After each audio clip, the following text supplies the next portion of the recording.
Riuklike probleemide lahendaja 5 küsimust. Kui oled endalt küsinud, kuidas tuua meeskond kokku digitaalsel kaugtöö, rööprähklemise ja muutuse ajastul.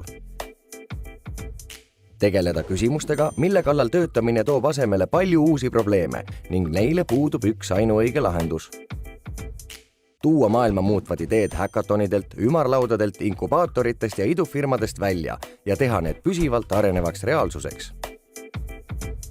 Koguda vastutustundlikult, hinnata kriitiliselt ja kasutada eesmärgipäraselt andmeid digitaalses maailmas.